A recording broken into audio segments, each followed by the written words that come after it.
போகலாம். சங்கீதம் 22வது சங்கீதம் 22வது சங்கீதம் அதன் 24வது வசனம்.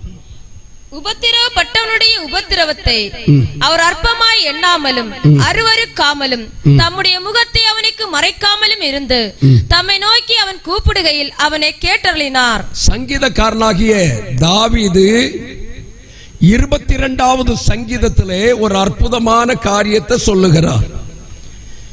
22வது சங்கீதம் இயேசுவை பற்றியதான தீர்க்க தரிசனம் அடங்கிய சங்கீதம்.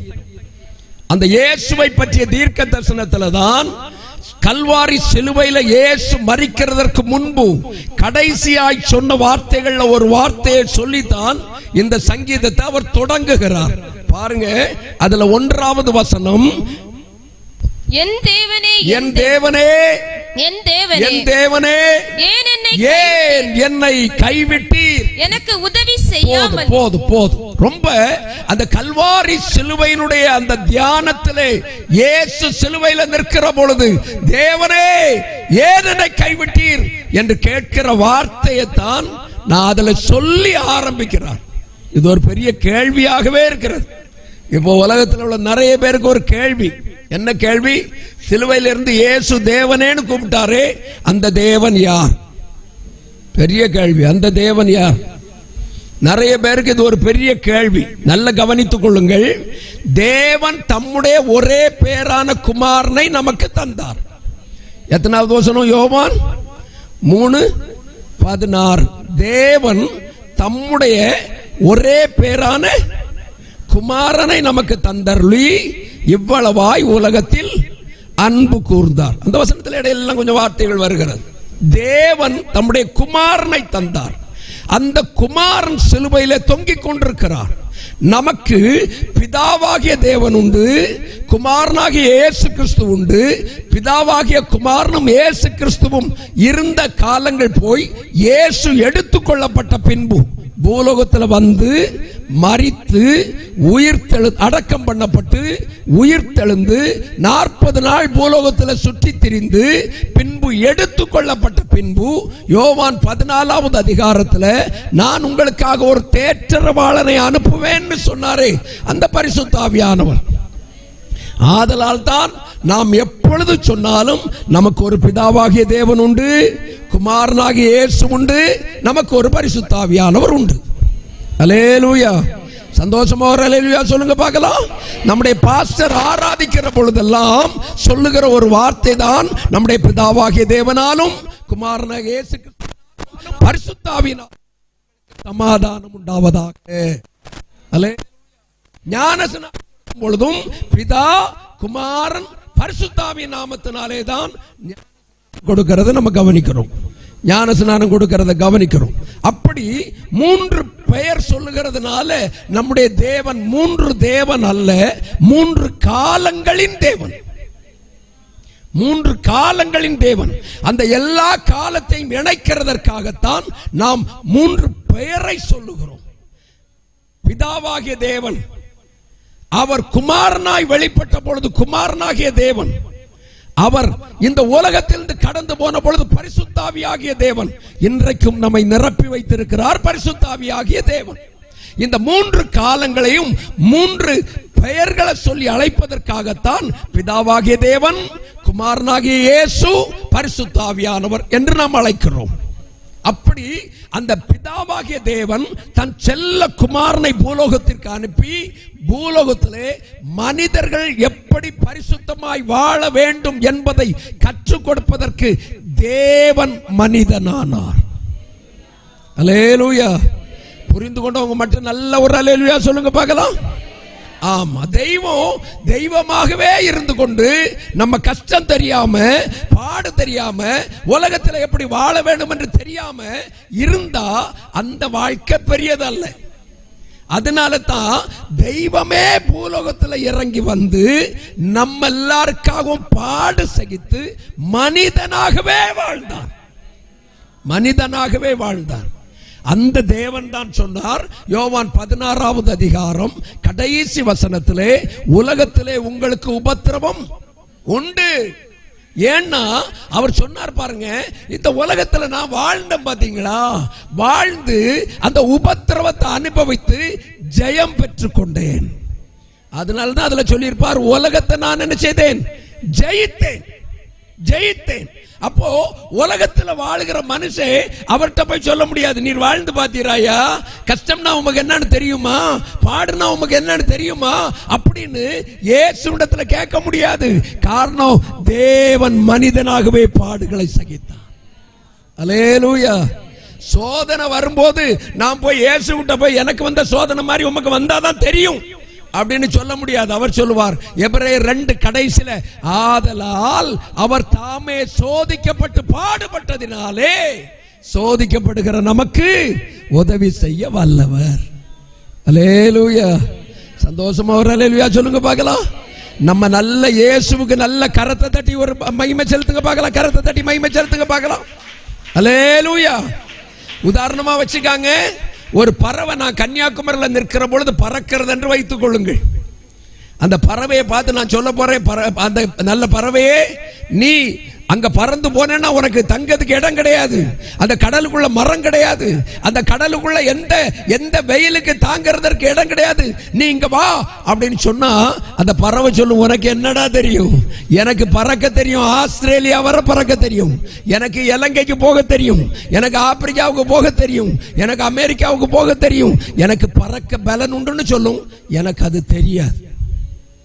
மனுஷன் எனக்கு அது தெரியாது. எனக்கு பறக்க தெரியுமா? நான் பறக்கணும்னு நினைச்சிட்டு மரத்துக்கு மேல இருந்து கீழே துள்ளணும்னு வச்சுக்காங்களேன், முதுகு 2ஆ முறிஞ்சு கீழே விழுந்து கிடப்பேன். ஆனா பறவை பறந்துடும். இத மாதிரி தெய்வம் வானத்துல இருந்துட்டு டேய் இப்படி நடடா அப்படி நடடான்னு சொல்லியிருந்தா அந்த தெய்வத்தை பார்த்து நான் என்ன சொல்லியிருப்பேன் தெரியுமா, நீ இங்க வந்து பார்த்தாதான் தெரியும் உலகத்துல படுக கஷ்டம் எல்லாம் அப்படின்னு சொல்லியிருப்பேன். ஆனா இயேசு அதை சொல்லக்கூடாது என்பதற்காகவே நம்மை போலவே மனிதரானார். அல்லேலூயா. அந்த இயேசு எவ்வளவு நல்ல இயேசு இல்ல, அவர்கிட்ட சாக்கு போக்கெல்லாம் சொல்ல முடியாது. பைபிள் படி வாழ முடியுமா அப்படின்னு கேட்டா வாழணும், அதெல்லாம் ஒண்ணும் வாழ முடியாது. அவன் கேள்வி கேட்டா 2 பதில் சொல்லாண்டாமா. அவர் சொல்லுவார், நான் பிலாத்துக்கிட்ட மௌனமா இருந்தோம்ல, எத்தனை கேள்வி கேட்டான், எத்தனை அடி அடிச்சான் தெரியுமா, எத்தனை தாடி முடிய பிச்சான் தெரியுமா. அவன் என்ன கேட்டான், நீ ஏன் ஒன்று மாறுத்தர சொல்லுகிறது இல்லையான்னு கேட்கலையா, கேட்கலையா? அப்ப நீ ஏன் வாயை துறக்க? எதிர்த்து பேசதான் செய்வான், சண்டைக்கு வரத்தான் செய்வான், சமாதான கேட உண்டாக்குவான். நீயோ பேசாம இருக்கணும். அதை கற்று தந்தார் இயேசு. அதை கற்று தந்தார் இயேசு. சொல்லியிருக்கார், சும்மா இருங்களேன். பழைய ஏற்பாட்டில் ஒரு பிரசங்கம் தான் நமக்கு தெரியும், நீ சும்மா இரு, கர்த்தர் உனக்கு யுத்தம் பண்ணுவார்னு சொல்றதுதான் தெரியும். ஆனா புதிய ஏற்பாட்டில் இயேசு நடந்து காட்டினார். இயேசு நடந்து காட்டினார். நீ மௌனமா இருந்தா என்ன நடக்கும் அப்படின்னு இயேசு நடந்து காட்டினார். அதனால தான் அந்த இயேசுவை பற்றிய அந்த சங்கீதத்தில் அவர் சொல்லுகிறார், உபத்திரவப்படுகிறவருடைய உபத்திரவத்தை அவர் அற்பமாய் எண்ணுகிறது இல்லை, அற்பமாய் எண்ணுகிறது இல்லை. இந்த ராத்திரி வேளையில என்னுடைய வார்த்தையை கேட்கிற நீங்க சபையில உட்கார்ந்து கேட்கிறீர்கள், ஆன்லைன்ல ஒரு ஆஸ்பத்திரியில் உட்கார்ந்து கேட்கலாம், அல்ல தெருவில் உட்கார்ந்து கேட்கலாம். கடன் பாரத்தோட, வியாதியோட, நெருக்கத்தோட, என் உபத்திரவத்தை யாருக்கு தெரியும்? ஐயா, என் கஷ்டம் யாருக்கு தெரியும்? என் கண்ணீர் யாருக்கு தெரியும்? என் வேதனை யாருக்கு தெரியும்? நான் ஆண்டவரை அறிந்து கொண்டேன், ரட்சிக்கப்பட்டுட்டேன், ஞான ஸ்நானம் பெற்றுட்டேன், பரிசுத்தாவின் அபிஷேகத்தை கூட பெற்றுட்டேன், எனக்கு கூட உபத்திரம் வருகிறதே, இதை யார் அங்கீகரிக்க முடியும் அப்படின்னு கேட்டீங்கன்னா சங்கீதம் 22:24 சொல்லுகிறது, உபத்திரவப்பட்டவனுடைய உபத்திரவத்தை அவர் அற்பமாய் எண்ணல. உபத்திரவப்பட்டவனுக்கு தன்னுடைய முகத்தை மறைக்கவில்லை, தம்மை நோக்கி கூப்பிடுகையில் அவர் கேட்டருளினார். இயேசுவை நான் ரொம்ப நேசிக்க காரணம், இயேசு நம் விண்ணப்பத்தை கேட்கிற அற்புதமான கர்த்தர். அல்லேலூயா. யார் யாரெல்லாம் நம்புறீங்க? யார் யாரெல்லாம் நம்புறீங்க? யார் யாரெல்லாம் நம்புறீங்க? கரத்தை உயர்த்தி சொல்லுங்க பார்க்கலாம். என் விண்ணப்பத்தை கேட்கிற கர்த்தர், என் ஜெபத்தை கேட்கிற தேவன், என் ஜெபத்தை கேட்கிற தேவன், என் ஜெபத்தை கேட்கிற தேவன். இன்று ராத்திரி நீங்க ஒன்று பரிசோதித்து பாருங்க, ஆண்டவர் என்னுடைய ஜெபத்தை கேட்பாரா என்று அவரிடத்தில் சொல்லி பாருங்க. அவர் ஜெபத்திற்கு பதில் தருகிற கர்த்தர், ஜெபத்திற்கு பதில் தருகிற கர்த்தர். யாருக்கும் ஜெபத்திற்கு பதில் தருகிறவர், ஏழைக்கு கூட ஜெபத்துக்கு பதில் தருகிற ஒருவர் உண்டானால் அவர் இயேசு மட்டும்தான். அல்லேலூயா. சந்தோஷமா ஒரு அல்லேலூயா சொல்லுங்க பார்க்கலாம். ஜெபம் அதை கேட்டிடும் ஜீவனுள்ள தேவன் என் பிதானதால் ஆனந்தமே. கையை தட்டி. ஜெபம் அதை கேட்டிடும் தேவன் என் பிதானதால் ஆனந்தமே. ஏறெடுப்போம் நம் இதயமதை என்றும் மாறாமல் பதில் தரும் மன்னனிடம், என்றும் மாறாமல் பதில் தரும் இயேசுவிடம் ஆனந்த பாடல்கள் பாடிடுவேன் எந்த ஆத்துமனேசரை. ஆனந்த பாடல்கள் பாடிடுவேன் எந்த ஆத்துமனேசரை. அல்லேலூயா. ஜெபத்தை கேட்கிற கர்த்தர், ஜெபத்தை கேட்கிற கர்த்தர் அப்படி கம்பீரமா ஒரு ராயல் நடந்துட்டு வர்றார்.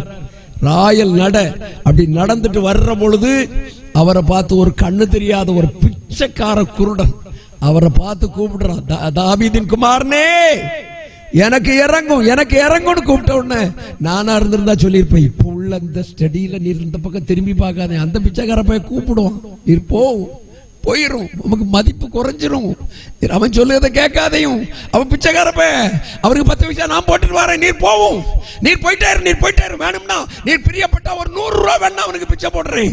இயேசு அந்த உபத்திரவத்தை அற்பமா எண்ணாத கர்த்தர் நின்று அவனை என்னிடத்தில் அழைத்து கொண்டு வாருங்கள்னு சொன்னார். என்னிடத்தில் அழைத்து கொண்டு வாருங்கள். எவ்வளவு அற்புதமான கர்த்தர்ல, எவ்வளவு அற்புதமான தேவன், எவ்வளவு அற்புதமான தேவன். அவருக்கு இப்ப உள்ள ஆட்களுக்கு கூட்டம் கூடுனது மாதிரி இல்லைங்க, அவருக்கு கூட்டம் அவ்வளவு பயங்கரமான கூட்டம். சீசர்கள் சொன்னாங்க எல்லாரும் நெருக்கிட்டு வர்றாங்களே, அப்படி ஒரு பயங்கரமான கூட்டம். அவர் சைடுல எல்லாம் நாலாம் அவர் கூட இருந்திருந்தோம்னு வச்சுக்காங்களேன், பயங்கரமா ஸ்டடி பண்ணிருப்பேன் தெரியுமா. அந்த 12 பேரை சுத்தி சங்கிலி மாதிரி நில்லுங்கடா, இயேசு ஒருத்தன் தொடக்கூடாது, ஒருத்தன் பக்கத்துல போக கூடாது. எவ்வளவு ஃபேமஸ் ஆன ஆளு, குண்டு போட்டுருவான்டா, அடிச்சு கொண்டு போடுவான்டா, விட்டுருங்கடா அப்படின்லாம் சொல்லியிருப்பேன். இயேசு ஒன்னையும் செய்யல. சீசர்கள் அவங்க பாட்டுக்கு போனாங்க. இயேசு அவர் ஸ்டடியா அப்படி நடந்து வர்றார். அப்பதான் அந்த குருடன் சத்தம் போடுங்க, தாவீதின் குமாரனே எனக்கு இறங்கும்னு. கர்த்தர் நின்று அவனை சுகமாக்கி அவனுக்கு விடுதலை கொடுக்க முடியுமானால் இன்று இயேசு உனக்கு அருகில் வருகிறார். நீ நிற்கிற இடம் தெருவா இருந்தாலும் சரி, நீ நிற்கிற இடம் எந்த வீதியா இருந்தாலும் சரி, நிற்கிற இடம் எந்த இடமா இருந்தாலும் இன்று ராத்திரி உன் விண்ணப்பத்தை கேட்கிற கர்த்தர் உன் அருகில் நிற்கிறார். ஒரு ஒழுங்கான ட்ரெஸ் இல்லாம இருக்கலாம், ஒரு ஒழுங்கான நிலையில இல்லாம இருக்கலாம், ஒருவேளை உனக்கு குளிக்க முடியாம பல வருடங்கள் உன் வியாதினால படுக்கையில இருக்கலாம். உன்னை நேசித்து உன் அருகில் வந்து, மகனே உனக்கு என்ன செய்யணும், எனக்கு அந்த வார்த்தை ரொம்ப நல்லா பிடிக்கும், நான் உனக்கு என்ன செய்யணும்னு இருக்கேன். அவன் சொன்னா பார்வையடையணும். நானா இருந்திருந்தா சொல்லியிருப்பேன், உன் தட்டு நிரம்பணும்னு கேளுடா, என்னை பிச்சை எடுக்க வேண்டியதே வராதுன்னு சொல்லியிருப்பேன். இல்லையா, எனக்கு பிச்சை எடுத்ததெல்லாம் போதும், அம்மா தாயேன்னு கெஞ்சினது போதும், அம்மா தாயேன்னு கேட்டது போதும், எனக்கு பார்வை கிடைத்தால் போதும். அல்லேலூயா. இன்றைக்கு சபையில ஆண்டவரை தேடி வருகிற நிறைய பேர் உனக்கு என்ன வேணும்னு கேட்டா பிச்சைக்காரத்தனமாய் உலக காரியங்களையே கேட்கிறவர்கள் இருக்கிறார்கள். எங்களுக்கு ஒரு வீடு மட்டும் கிடைச்சா போதும் ஐயா அப்படின்னு கேட்பாங்க. வீடு தருவாரு, ஆமா 50 வருஷம் வாழ போறீங்க, அதுக்கு பிறகு அந்த வீடு என்ன பெரிய பாக்கியம் செய்ய போகுது. நம்ம பாட்டி தாத்தா கட்டி தந்த வீட்டுல எல்லாம் நம்ம உட்கார்ந்து இருக்கிறோம், பாட்டி தாத்தாவா உட்கார்ந்து இருக்காங்க இல்ல. அப்ப ஒரு வீடு கேட்ட என்ன பிரயோஜனம், என்ன பிரயோஜனம், உலக ஆசீர்வாதம் என்ன பிரயோஜனம். நீங்க கர்த்தரை கேட்டீங்கன்னா மீதி எல்லாம் உங்களுக்கு கர்த்தர் கூட தருவார், கர்த்தர் கூட தருவார். அல்லேலூயா. கர்த்தர் தருவார் நம்புறவங்க மட்டும் ஒரு அல்லேலூயா சொல்லுங்க பார்க்கலாம். அல்லேலூயா. எப்பவுமே அப்படிதான் கேட்கணும். ஒரு ராஜா கேட்டாராம் உனக்கு என்ன வேணும். ஆமா, அந்த மனுஷன் வழியில நின்ன மனுஷன் சொன்னானா, எனக்கு வீட்டில் வந்து ராஜா ஒரு விருந்து சாப்பிடணும். அவருக்கு வீடு ஒரு சேரி கடையில், சேரியில ஒரு ஆத்தங்கரையில தொழிக்குள்ள இருந்தது. அப்போ ராஜா சரி உனக்கு கூட வந்து சாப்பிடணும், அவ்வளவுதானடா, சரி சாப்பிடலாம் அப்படின்ட்டு போயிட்டார். அவனுக்கு வீடு ஒரு வேலை குடிசை, அந்த குடிசைக்குள்ள கால் வைக்க முடியாது, அவ்வளவு தொழி அவ்வளவு சாக்கடை. அந்த பயங்கரமான அந்த சேரிக்குள்ள இப்ப ராஜா வர போறார். ராஜா அமைச்சரவையில கட்டளையிட்டார், அந்த குறிப்பிட்ட மனுஷன் வீட்டுக்கு நான் போய் சாப்பிட போனோம். எல்லாம் ரெடி பண்ணுங்க அப்படின்னு சொன்னார். உடனே புல்டோசர் எல்லாம் பிறக்குது. புல்டோசர் ஏன் இப்படி போகுது அப்படின்னா, ராஜா போறதுக்கு அந்த வீதி எல்லாம் சரி பண்ணணும், அந்த ரோடெல்லாம் சரி பண்ணணும், தார் போடணும். எல்லாத்தையும் தார் போட்டாச்சு, ரோடு எல்லாம் தார் போட்டாச்சு. ராஜா அந்த வீட்டுக்குள்ள போறாருங்கிறதுனால அந்த வீட்டை பெரிய மாளிகையாக்கியாச்சு. அவன் வீட்டுல ஒழுங்கா சாப்பிடுறதுக்கு ஒரு பிளேட் இல்ல. அதனால ராஜ அரண்மனையில் உள்ள டைனிங் ஹால், ராஜ அரண்மனையில் உள்ள பிளேட், ராஜ அரண்மனையில் உள்ள சமையல்காரர், ராஜ அரண்மனையில் உள்ள கிச்சன் வேலை பார்த்தவை, ராஜ அரண்மனையில் உள்ள எல்லாரும் அந்த வீட்டுக்கு போனோம். எல்லாரும் அந்த வீட்டுக்கு போனோம். எல்லா வேலையும் முடிச்சது. இவன் சாப்பிட்டுக்கிட்டு, ராஜா சாப்பிட்டுக்கிட்டு வெளியே இறங்கும் போது அந்த ஊர்ல உள்ளவெல்லாம் சொன்னான், நான் உன்னை பைத்தியக்காரன் நினைச்சேன்டா, ராஜா ஒரு சோறு சாப்பிட கூப்பிட்டேன் அப்படின்னா. இப்பதான் தெரிஞ்சது, ராஜாவை சாப்பிட கூப்பிட்டா நம்ம ஊரே சரியாயிரும். ராஜாவை சாப்பிட கூப்பிட்டா என் வீடு மாளிகை ஆகிரும். ராஜாவை சாப்பிட கூப்பிட்டா என் எல்லா அனுகூலங்களும் வந்துடும். அதனால தான் இயேசு டெக்னிக்கா சொல்லி தந்தார், முதலாவது தேவ ராஜ்யத்தை தேடுங்க, இவைகளெல்லாம் உங்களுக்கு கூட கொடுக்கப்படும். அல்லேலூயா. நம்புறீங்களா? இயேசு நம்ம வீட்டுக்கு வந்தா அது நடக்கும். இயேசு நம்முடைய குடும்பத்தில் வந்தா அது நடக்கும். இயேசு நம்முடைய வாழ்க்கையில வந்தா நம்முடைய வீட்டில் எல்லாம் மாற்றம் வரும். அல்லேலூயா. இன்று ராத்திரி அந்த தேவன் தான் உபத்திரவப்படுகிறவருடைய உபத்திரவத்தை அற்பமாய் எண்ணாதவர், தம்முடைய முகத்தை மறைக்காதவர், அவன் வேண்டுதலை கேட்டருளுகிற தேவன். அல்லேலூயா. ஆண்டவர் வேண்டுதலை கேட்டருளின சில பகுதிகளை நான் உங்களுக்கு சொல்லி உங்களை உற்சாகப்படுத்தும்படி விரும்புகிறேன். ஆதியாகம புஸ்தகம் 25வது அதிகாரம், ஆதியாகம புஸ்தகம் 25வது அதிகாரம் 21வது வசனம். மலடியாய் இருந்த தன் மனைவிக்காக ஈசாக்கு கர்த்தரை நோக்கி வேண்டுதல் செய்தான். கர்த்தர் அவன் வேண்டுதலை கேட்டருளினார். அல்லேலூயா. சந்தோஷமா ஒரு அல்லேலூயா சொல்லுங்க பார்க்கலாம். கர்த்தர் உபத்திரவப்படுகிறவருடைய உபத்திரவத்தை அற்பமாய் எண்ணாமலும் அருவருக்காமலும் தம்முடைய முகத்தை மறைக்காமலும் அவன் வேண்டிக் கொண்டதை கொடுக்கிற கர்த்தர் என்கிறதை அறிந்து கொள்வதற்கு இந்த 25, 21 நமக்கு ஒரு ஆதாரமாய் மாறுகிறது. ஈசாக்கு என்கிற ஒரு தேவ மனிதன். ஈசாக்கு அப்பா பேர் தெரியும்ல, அவர் பேர் தெரியாட்டாலும் என் பேர் தெரிஞ்சா போதும், அவருக்கு பேர் ஆட்டோமேட்டிக்கா தெரிஞ்சிடும். அல்லேலூயா. சந்தோஷமா ஒரு அல்லேலூயா சொல்லிருங்க பார்க்கலாம். ஆமா, என் பேர் தெரியுமான்னு தெரியாது, சரி போட்டு. கர்த்தர் நல்லவர். அந்த ஆபிரகாமின் குமாரனாகிய ஈசாக்கு, அவனுக்கு கல்யாணம் ஆகி இப்பொழுது சில வருடங்கள் குழந்தை இல்லை. என்னைய கூப்பிட்டு ஜெபம் பண்ண கூப்பிட்டு சொல்லியிருப்பேன், ஈசாக்கு இது உங்க குடும்ப பிரச்சனை, பார்த்துக்கோ. உங்க அப்பாவுக்கு 100 வயசுல தான் பிள்ளை கிடைச்சு, உனக்கு அப்ப எத்தனை வயசுல பிள்ளை கிடைக்கும்? 110, 120 கிடைக்கும். அதுக்கு முன்னாடி நீ ஒன்னும் கவலைப்படாதன்னு சொல்லியிருப்பேன். ஆனா ஈசாக்கு ரொம்ப நல்ல மனுஷன். தன் மனைவிக்காக ஜெபம் பண்ணினான். என்ன பண்ணனா? நம்ம ஊர்ல உள்ள ஆம்பளைங்கன்னா குழந்தை இல்லைன்னா உடனே சொல்லிடுவாங்க, உனக்கு குழந்தை இல்லைல்ல, அதனால நான் வேற ஒரு கல்யாணம் பண்ணுங்க. உங்களை சொல்லல. அந்த பைபிள்ல ஒரு எல்கானான்னு ஒரு ஆளு. ஹலோ, எல்கானா தெரியும்ல, அந்த பெண்ணினாளுக்கு வீட்டுக்காரர். பெண்ணினாலே உங்களுக்கு தெரியாதுல்ல, அந்த அண்ணாளுக்கு வீட்டுக்காரர் தெரியும்ல. ஆமா, அந்த அண்ணாளை ஏன் விட்டுட்டார் அப்படின்னு கேட்டீங்கன்னா, அவருக்கு 2 அந்த குழந்தை இல்லாததுனால, உனக்கு பிள்ளை இல்லைல்ல, அதனால வேற ஒரு கல்யாணம் பண்ணிக்கிட்டு பெண்ணினாலையும் கல்யாணம் பண்ணிட்டார். 2 கல்யாணம் பண்ணனவனுக்கு வீடு எப்படி இருக்கும்னு நீங்க பார்க்கணுமானா இந்த பெண்ணினாள் அண்ணாள் வீட்டுக்கு போகணும். நம்ம ஊர்ல சிலருக்கு கிருபை, தெரிஞ்சு ஒரு கல்யாணம், தெரியாம ஒரு கல்யாணம். ஆமா, டிவியில நிக்கிறதுனால, உங்க சபையில மட்டும் பேசல, கொஞ்சம் லைவ்ல கேட்டுட்டு இருக்கிறதுனால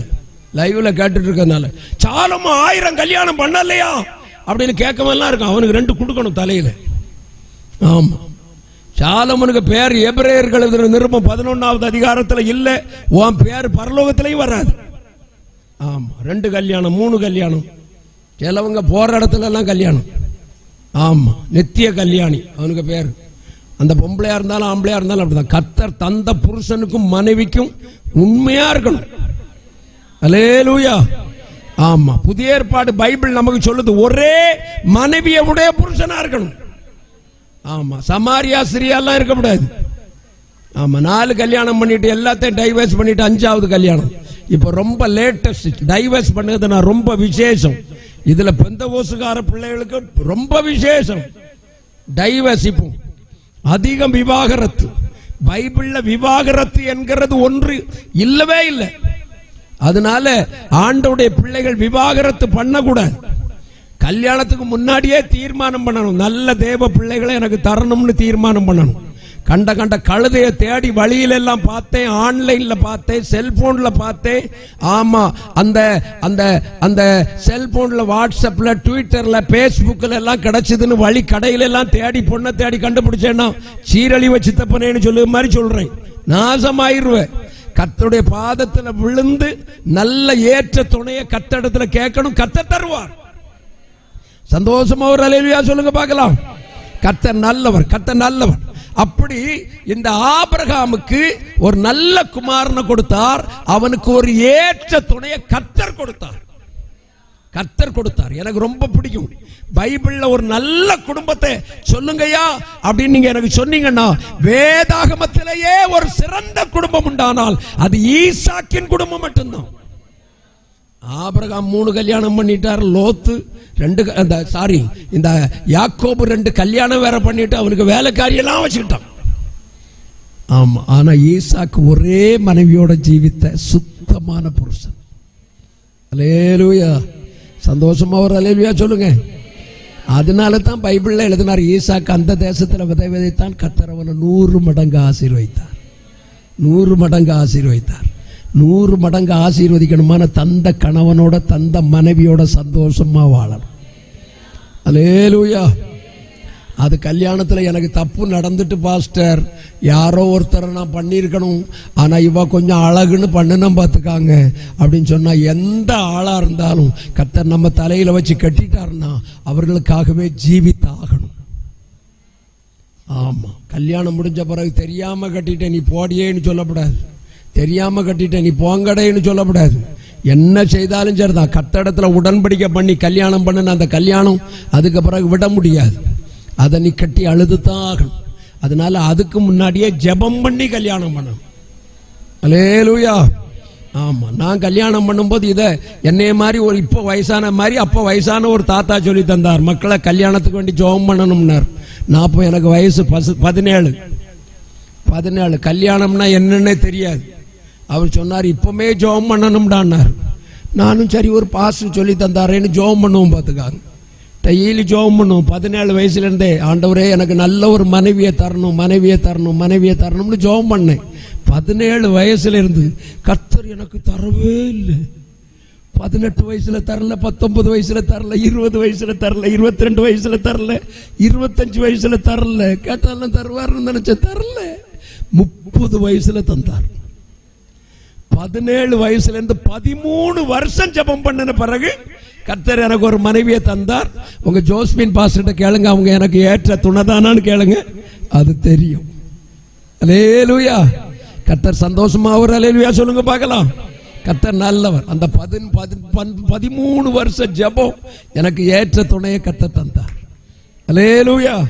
அதனால சும்மா அந்த செல்போன்ல ராத்திரி எல்லாம் இருந்துட்டு ஏதாவது பேசுனேன், ஆமா, இருவழி சந்தியில் உள்ள கழுதை தான் உன் வீட்டுக்கு வரும். அந்த கழுதையை கல்யாணம் பண்ணிக்கிட்டு அது பின்னாடி முன்னாடி எட்டும், டொங்குன்னு தட்டும்.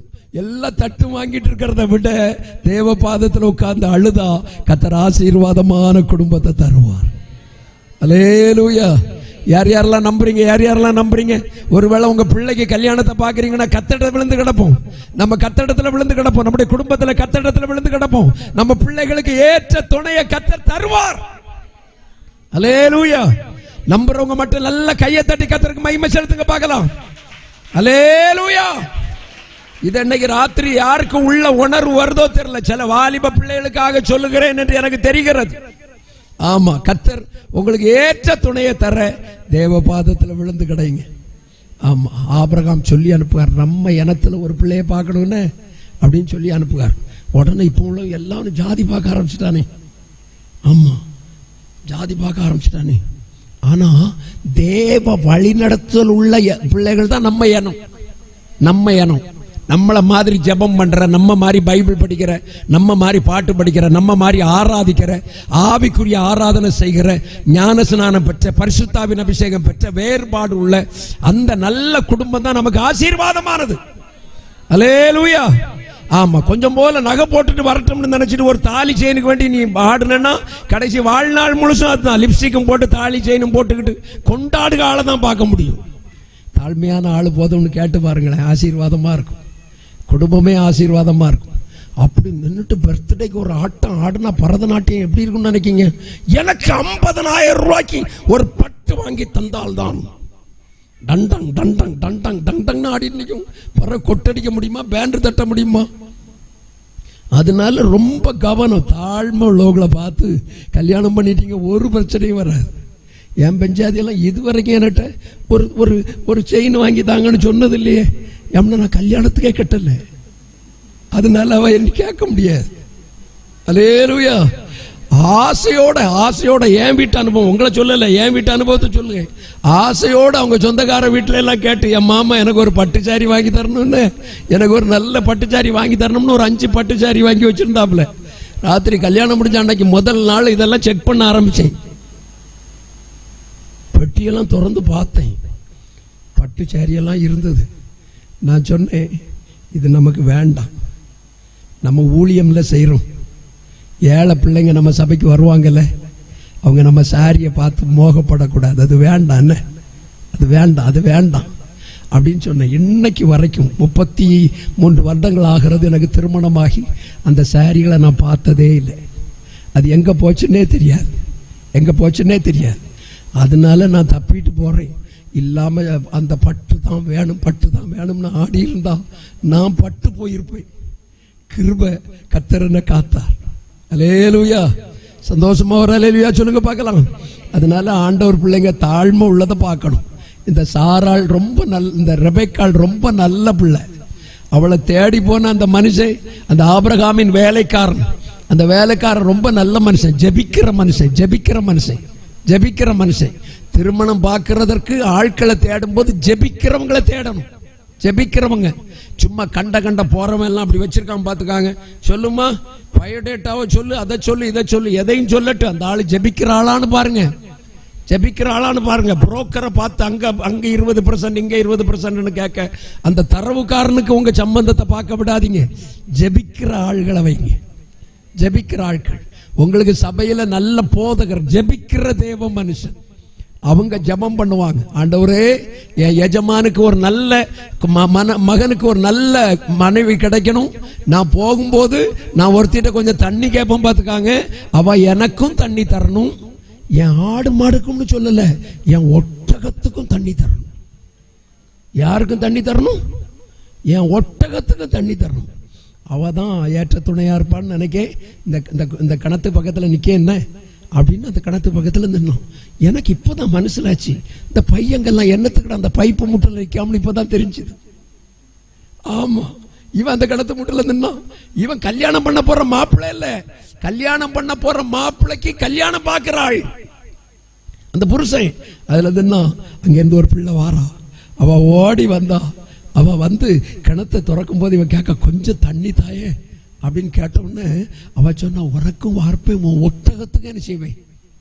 ஹலோ, யாருக்கும் வார்ப்பேன். இப்போ உள்ள பிள்ளை என்ன கேட்கா, ஒன்னே தான் கல்யாணம் பண்ணியிருக்க, உங்க அப்பனை கட்டல, அதனால உங்க அப்பனுக்கு காப்பி ஒண்ணு நான் என்ன செய்ய முடியாது.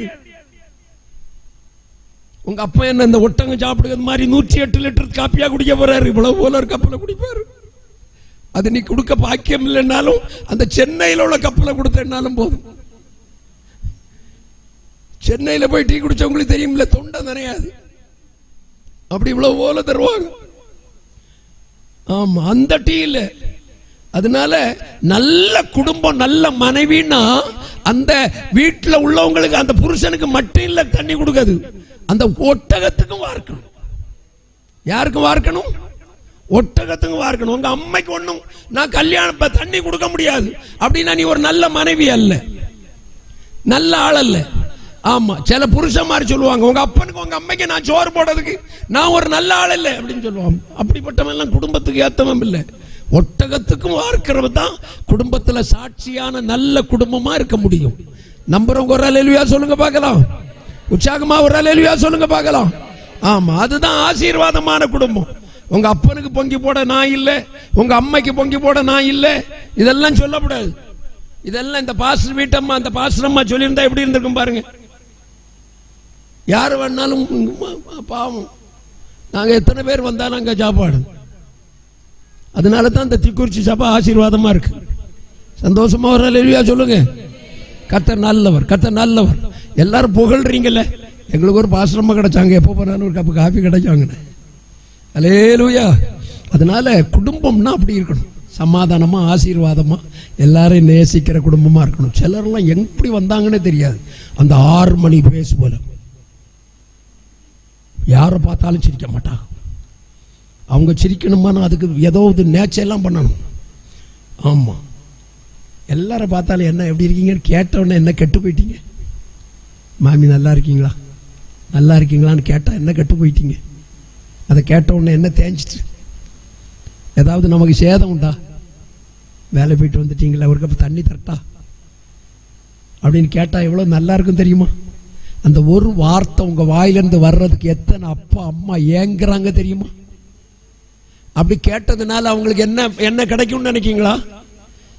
இந்த ஈசாக்கு அந்த அந்த அந்த ஈசாக்கு அந்த ரெபேக்காள் தான் ஒரு கப் தண்ணி கேட்டவுடனே அந்த அந்த ஒரு இறைச்சி வச்சு ஒரு சாப்பாடு தரணும்னு சொன்ன உடனே அந்த வசமா எனக்கு பையன் அனுப்பி அப்படி ஒரு ஆசீர்வாதத்தை கொடுத்த பகுதி அதில் எழுதி இருக்கிறதே.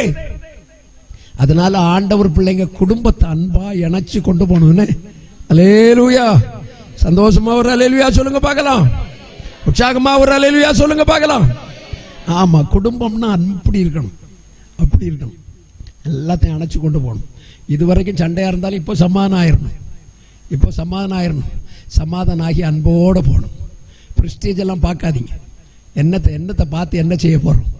யார்கிட்ட சண்டைனாலும் அப்படி சமாதானமாக பேசிட்டு சிரிச்சிட்டு போயிட்டே இருங்க, போயிட்டே இருங்க. கர்த்தர் கனம் பண்ணுவார், கர்த்தர் ஆசீர்வதிப்பார், கர்த்தர் உயர்த்துவார், கர்த்தர் நன்மையானதை தருவார். அப்படி இந்த ஈசாக்குக்கு ஒரு நல்ல மனைவி கிடைத்தா, அவளுக்கு குழந்தை இல்லை, குழந்தை இல்லை. அந்த குழந்தை இல்லாத நிலையில ஈசாக்கை பற்றி எழுதியிருக்கு. ஈசாக்கு தன் மனைவியாகி அவளுக்கு ஜெபம் பண்ணினான். என்ன பண்ணுனா? ஜெபம் பண்ணினான். நான் உங்களுக்கு சொல்லட்டாங்க, குடும்பத்தின் ஆசீர்வாதத்திற்காக ஜெயம் பெறணுமானா மனைவிக்காக கணவன் ஜெபம் பண்ணணும், கணவனுக்காக மனைவி ஜெபம் பண்ணணும். அதை விட மேலான ஜெபம் வேற ஒன்றுமே இல்லை. உங்க மனைவிக்காக பாசு ஜெபிக்கிறத விட, உங்க புருஷனுக்காக பாசு ஜெபிக்கிறத விட, உங்க ரட்சிக்கப்படாத புருஷனுக்காக ஜெபிக்கிற மனைவியும் ரட்சிக்கப்படாத மனைவிக்காக ஜெபிக்கிற புருஷனும் தான் அந்த ஜெபம் மேன்மையானது, அந்த ஜெபம் ஆசீர்வாதமானது. இப்போ குழந்தை பாக்கியம் இல்லைன்னா அது உனக்க குறை, அது உனக்க குறை, அவ இது உனக்க குறை அப்படின்னு 2 பேருக்கு குறையும் சொல்லி உள்ள நாள் முழுசும் குழந்தை கிடைக்காது. 2 பேரும் சேர்ந்து ஜெபம் பண்ணி பாருங்க, கர்த்தர் அற்புதம் செய்வார், அற்புதம் செய்வார். யூட்ரஸ் கர்ப்பப்பை தலைகீழ இருந்தாலும் கர்த்தர் மாற்ற முடியாதா? கர்த்தர் மாற்ற முடியாதா? சும்மா வெளியே இருந்த கர்ஜாடியில பச்சை தண்ணியை திராட்சரசமாய் மாற்ற முடிந்த அந்த இயேசுவுக்கு உங்க கர்ப்பத்தை மாற்ற முடியாதா? அல்லேலூயா. பிள்ளைகள் கர்த்தரால் வரும் சுதந்திரம். யாரால் வரும் சுதந்திரம்? கர்த்தர் தருவார், கர்த்தர் தருவார். பிள்ளைகளை தருகிறது கர்த்தர், அந்த கர்த்தர் தருகிற சுதந்திரம். அதனால அந்த பிள்ளைக்காக ஜெபம் பண்ணா கர்த்தர் அவனுக்கு அற்புதமான குழந்தைய கர்த்தர் கொடுத்தார். அல்லேலூயா. சந்தோஷமா ஒரு அல்லேலூயா சொல்லுங்க பார்க்கலாம். இன்னைக்கு உங்க குடும்பத்தில் உள்ள எந்த குறைவுக்கும் நீங்க 2 பேரும் ஜெபம் பண்ணணும்னு. யார் ஜெபம் பண்ணணும்? கணவன் மனைவியா ஜெபம் பண்ணணும். ஒருவேளை உங்க கணவன் இன்னும் ரட்சிக்கப்படாம இருக்கலாம், நீங்க புலம்பி அழுது ஜெபம் பண்ணுங்க. ஒரு நாள் நீங்க சர்ச்சுக்கு வரும்போது அந்த கணவன் இந்த சபையில பைபிளோட வந்திருக்கிறத பார்க்க கர்த்தர் கிருபை பாராட்டுவார். அந்த மனைவி பைபிளோட வந்திருக்கிறத பார்க்க கர்த்தர் உதவி செய்வார். அந்த கணவன் அந்த மனைவி அபிஷேகம் பெற்ற ஆவியில நிறைந்து ஜெபம் பண்ணுகிறத பார்க்கும்படி கர்த்தர் கிருபை தருவார். கட்டாயம் அது நடக்கும். அதனால தான் அவர் சொன்னாரு, நீங்க 1 பேதுரு 3வது அதிகாரம் 1வது வசனத்துல, போதனை இன்றி நடக்கையினாலே புருஷர்களை ஆதாயப்படுத்திக் கொள்ளுங்க, போதிக்காதீங்க. நீ சபைக்கு வான்னு சொல்லலாம், அமைதியா கர்த்தர் என் மேல வச்சாரு, என் மேல இந்த கட்டிட்டாரு, நான் இவருக்காக ஜீவிக்கணும்னு அமைதியா கர்த்தருக்காக ஜீவிச்சு அவருக்கு பணிவிட செய்து பாருங்க. ஏற்ற நேரம் வரும்போது கர்த்தர் அவனை சந்தித்து தேவ மனுஷனாய் மாற்றுவார், தேவ பிள்ளையாய் மாற்றுவார். அந்த குடும்பம் ஆசீர்வாதமாய் மாறும். அல்லேலூயா. கர்த்தர் அதை செய்வார். கலங்காதீங்க, நீங்க கலங்க வேண்டிய அவசியம் இல்லை. கர்த்தர் கண்டிப்பா தருவார். குழந்தை இல்லாத பலருக்கு ஆண்டவர் குழந்தை கொடுத்த வித்தியாசமான பகுதிகளை நீங்க கவனிக்கலாம். அன்னாள் ஆலயத்தில் ஜெபம் பண்ணினாள். குழந்தை இல்லைன்னா எங்க வந்து ஜெபம் பண்ணணும்? ஆலயத்தில். கண்ட கோயிலுக்கு நேச்சை போட்டுக்கிட்டு ஊர் சுத்திக்கிட்டு, ஆமா சிலர்லாம் வாயை பிளந்துட்டு இருந்தா அப்படின்னு போவாங்க பத்தியெல்லாம். அதை மாதிரி சிலர் அப்படி போவாங்க. அப்படியெல்லாம் போகக்கூடாது. அமைதியா கர்த்தர் தந்த சபையில் அடங்கி இருந்து ஜெபம் பண்ணணும். நேரம் கிடைக்கிற பொழுதெல்லாம் சபையில வந்து ஜெபம் பண்ணணும். எனக்கு குழந்தை பாக்கியத்தை தரணும் ஆண்டவரேன்னு கேட்கணும். ஆண்டவரே எனக்கு அந்த பாக்கியத்தை தரணும். புலம்பி ஜெபிக்க படிக்கணும். கர்த்தர் அப்போ அந்த அன்னாளுக்கு கொடுத்த கர்த்தர் உங்களுக்கும் தருவார். தர்றது எப்படி இருக்குன்னு தெரியுங்க நினைக்கீங்க? கர்த்தர் தந்தா சாமுவேல தான் தருவார். கர்த்தர் தந்தா சாமுவேலாய் தருவார். சவுல அபிஷேகம் பண்ணின சாமுவேல போல, தாவீத அபிஷேகம் பண்ணின சாமுவேல போல மேன்மையானதை தருவார். அல்லேலூயா. அதனால ஆண்டவர் பிள்ளைகள் ஜெபம் பண்ணி பெற்றுக்கொள்ளணும். லூக்கா 1வது அதிகாரத்துல ஒரு வயசான குடும்பம் இருக்கிறது. அந்த குடும்பத்துக்கு பெயர் அந்த சகரியா எலிசபெத். இவங்க 2 பேருக்கும் குழந்தை இல்லை. அவங்க 2 பேரும் ஊழியக்காரர்கள். ஆண்டவருக்கு ஊழியம் செய்த ஆசாரியனுடைய குடும்பத்தார். அந்த ஆரோனுடைய வம்சத்துல வந்தவர்கள் அவர்கள். அவங்களுக்கு குழந்தை பாக்கியம் இல்லை. அவன் அந்த குழந்தை பாக்கியம் இல்லாத நேரத்திலும் கர்த்தருக்கு ஊழியம் செய்தான். வேதம் சொல்லுகிறது, அவன் கர்த்தருக்கு பணிவிட செய்து கொண்டிருக்கிற பொழுது கர்த்தர் தரிசனமாகி உனக்கு ஒரு குமாரனை தருவேன்னு சொன்னார். அல்லேலூயா. முதல்ல ஊழியம், ஆண்டவர் ஆசீர்வாதமான குழந்தையை தரணுமானா கணவனும் மனைவியும் ஜெபிக்கணும். 2வது, ஆண்டவர் ஆசீர்வாதமான குழந்தையை தரணுமானா அன்னாள போல தேவ சமூகத்தில் போய் விழுந்து கிடந்து ஜெபிக்கணும். ஆண்டவருடைய சமூகத்தில் விழுந்து. 3வது, ஆண்டவருடைய ஊழிய காரியங்கள்ல குறைவில்லாம செய்யணும். தேவ சமூகத்துக்கு வரணும், ஆண்டவர் ஆராதிக்கணும், பைபிளை வாசிக்கணும், ஜெபம் பண்ணணும். கர்த்தர் தர்றதானே குழந்தை. கர்த்தருடைய காரியத்துல எந்த குறையும் வைக்க கூடாது. கர்த்தருடைய காரியங்கள்ல எல்லாவற்றிலும் நேர்த்தியாய் செய்யணும். அப்படி செய்கிற பொழுது கர்த்தர் நம்முடைய காரியங்களை கவனித்து அவளை பார்த்து சொல்லுகிறார், மலடியா இருந்த அவளுக்கு இது 6வது மாசம். அல்லேலூயா. இது 6வது மாசம். அற்புதமான காரியத்தை உங்கள் வாழ்க்கையில செய்வார். பார்த்துக்காங்க, செய்வார். நான் அந்த பிரசங்கத்துக்கு பாதி நேரத்தில் இதுக்காக ஜெபிக்கும்படி கர்த்தரிடத்துல ஏவப்படுகிறதுனால உள்ளேயும் வெளியேயும் ஆன்லைன்லையும் கேட்கிற எல்லாரையும் ஆண்டவர் குழந்தை பாக்கியம் தரலன்னா இந்த ராத்திரியில் அவர்களுக்கு அப்படிப்பட்ட ஒரு பாக்கியத்தை தரணும். அப்படிப்பட்ட ஒரு நன்மையை கர்த்தர் கட்டளையிடணும். அப்படிப்பட்ட ஒரு ஆசீர்வாதத்தை தேவன் தரணும். கர்த்தர் தர வல்லவர். ரோமர் 4வது அதிகாரம் 16, 17, 18 வாசித்து பாருங்கள். ஆபிரகாமுக்கு குழந்தை பாக்கியம் இல்லை, பிள்ளை பாக்கியம் இல்லை. அவனுடைய சரீரம் செத்து போனது, சாராளுடைய கற்பம் செத்து போனது, அவர்களுக்கு குழந்தை இல்லை. அந்த நெருக்கமான நிலையில தேவனுடைய வசனம் சொல்கிறது, அவன் விசுவாசித்தான், கர்த்தர் அவனுக்கு நீதியாக எண்ணினார் என்று எழுதியிருக்கிறது. நம்ம நம்பணும், கர்த்தர் கட்டாயம் தருவார். எல்லாரும் சேர்ந்து ஜெபம் பண்ணலாமா? ஒருவேளை சபைக்குள்ள இருக்கலாம், ஒருவேளை வெளியே ஆன்லைன்ல கவனித்துக் கொண்டிருக்கலாம். யாருக்கா இருந்தாலும் கர்த்தர் இந்த ஜெபத்தை கேட்டு பதில் தரணும். எத்தனை வருஷமா இருந்தா என்ன, கர்த்தர் கற்பத்தின் கனியை திறக்க வல்லமை உள்ளவர். நம்புறவங்க மட்டும் முடிஞ்சா முழங்கார் பண்ணிட்டு ஆண்டவரை ஸ்தோத்திரம் பண்ணி ஜெபம் பண்ணிட்டு அடுத்த பகுதிக்குள்ள போகலாம். ஆண்டவரே, இந்த குழந்தை இல்லாம கஷ்டப்படுகிற, குழந்தை இல்லாம பாரப்படுகிற, குழந்தை இல்லாம வருத்தப்படுகிற எண்ணிறந்தவர்களே எங்களுக்கு தெரியும்பா. உங்களுக்கு தெரிஞ்ச அவங்க பேரை சொல்லி ஜெபம் பண்ணுங்க. உங்களுக்கு தெரிஞ்ச அவங்க சொந்தக்காரங்களா இருந்தா அவங்க பேரை சொல்லி ஜெபம் பண்ணுங்க. உங்க சபையில குழந்தை பாக்கியம் இல்லாம இருந்தா அவங்க பேரை சொல்லி ஜெபம் பண்ணுங்க. இன்று கர்த்தர் அதை கட்டளையிடட்டும்.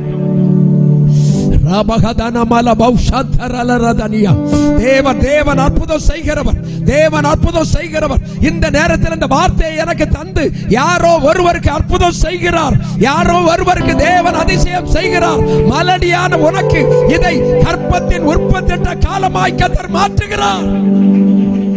அதிசயம் செய்கிற கர்த்தர், அதிசயம் செய்கிற கர்த்தர், அதிசயம் செய்கிற தேவன்.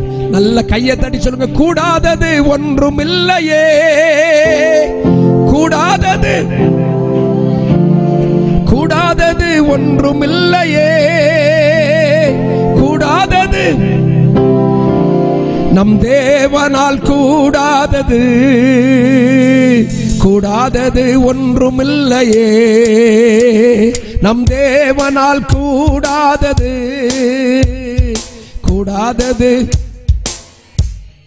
மனுஷரால் கூடாதது தேவனால் கூடுமே, மனுஷரால் கூடாதது தேவனால் கூடுமே, மனுஷரால் கூடாதது தேவனால் கூடுமே, மனுஷரால் கூடாதது,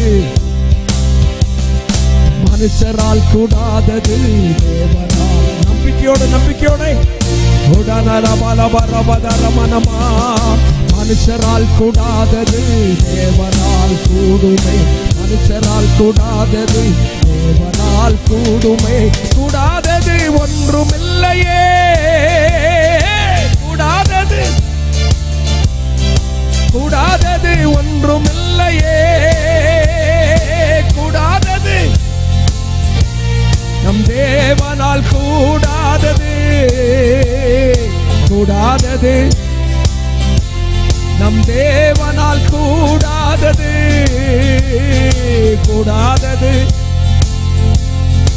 கர்த்தர் அதிசயத்தை செய்வீராக, அடைபட்ட கற்பம் திறப்பதாக, ஆண்டவருடைய மகிமை வெளிப்படுவதாக, சந்ததியை காண்பார்களாக, ஆசீர்வாதமான சந்ததியை பெற்றுக் கொள்வார்களாக.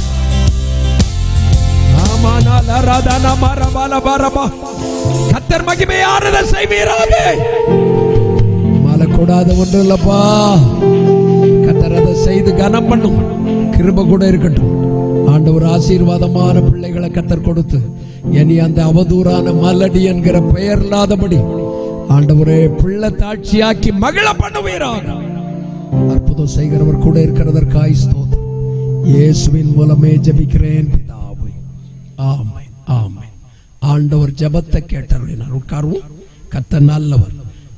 சங்கீதம் 22, 22, 24 இருந்து உங்களோட பேசிட்டு இருக்கிறேன். கர்த்தர் ஜெபத்தை கேட்கிறவர், ஜெபத்தை கேட்கிறவர். யாருக்கு ஜெபத்தை கேட்டார்?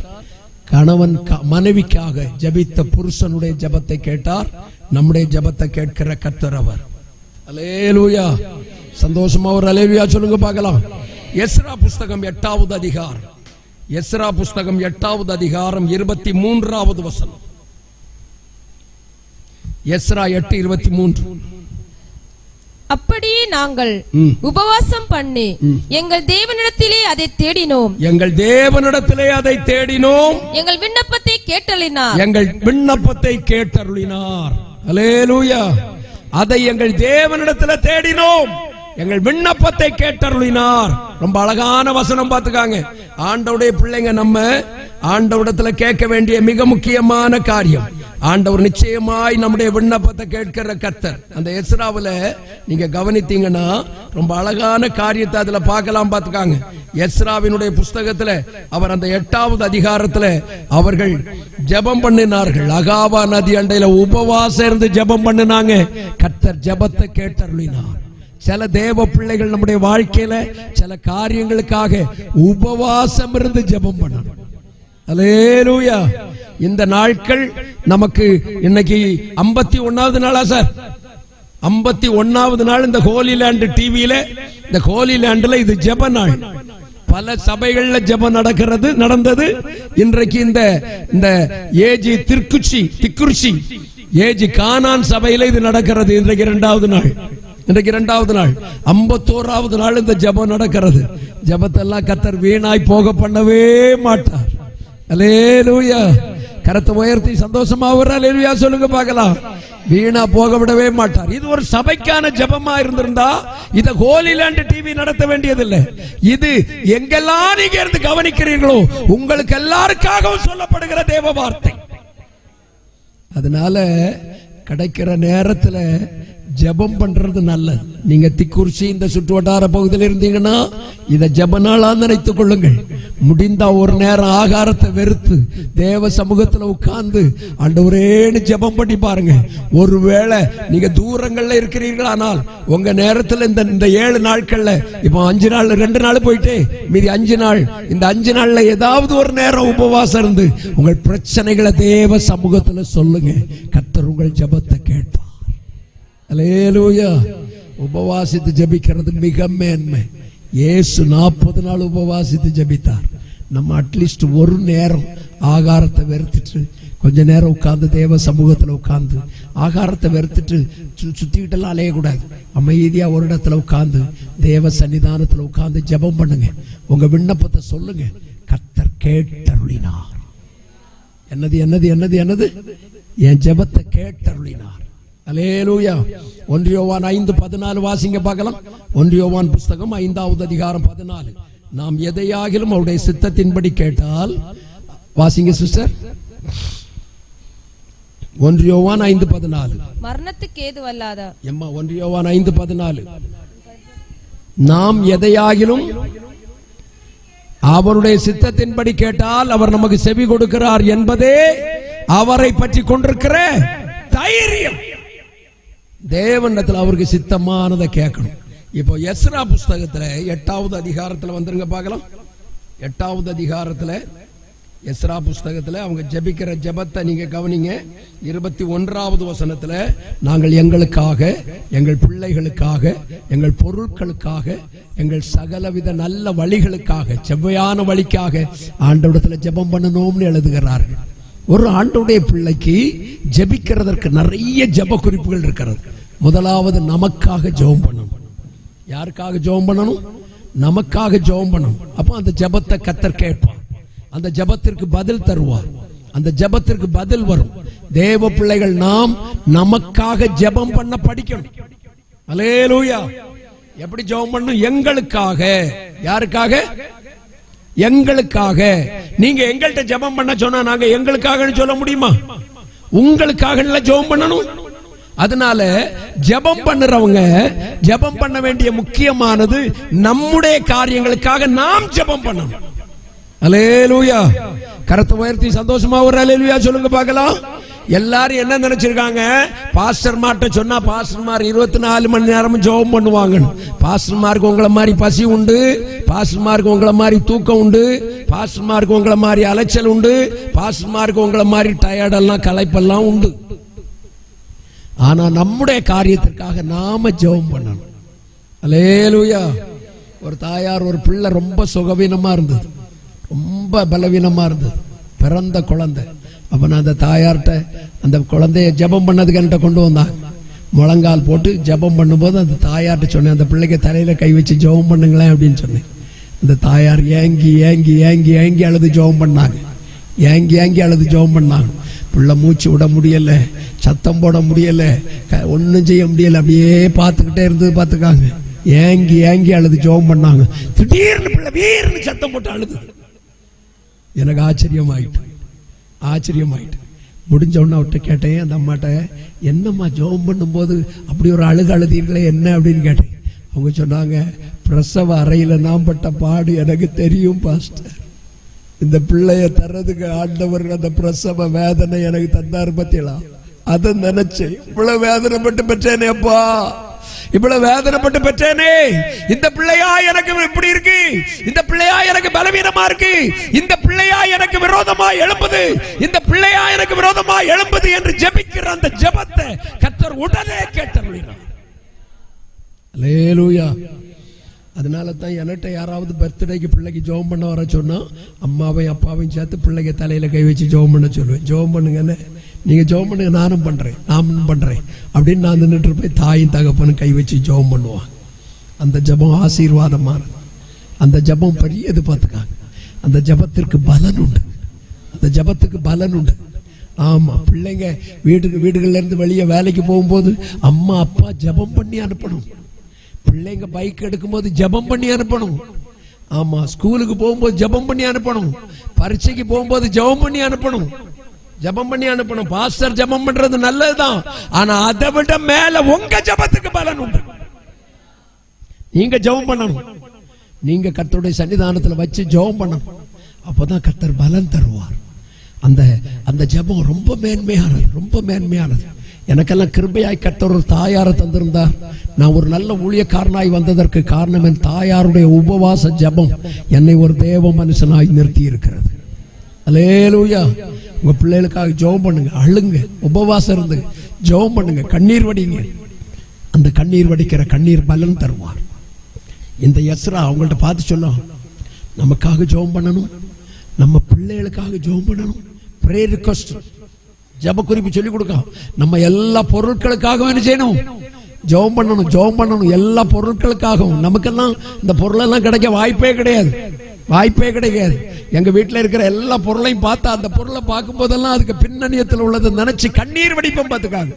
இந்த ஃப்ரிட்ஜ் எனக்கு வீட்டுக்கு வருகிறதற்கு, இந்த வாஷிங் மிஷின் எனக்கு வீட்டுக்கு வருகிறதற்கு, இந்த பைக் எனக்கு வீட்டுக்கு வர்றதுக்கு, இந்த கார் எனக்கு வீட்டுக்கு வர்றதுக்கு என்னெல்லாம் கர்த்தர் செய்தார் தெரியுமில்ல. கர்த்தருடைய அதிசயம் தான் என்னை இப்படிப்பட்ட ஆசீர்வாதங்களுக்குள்ள நடத்தினது.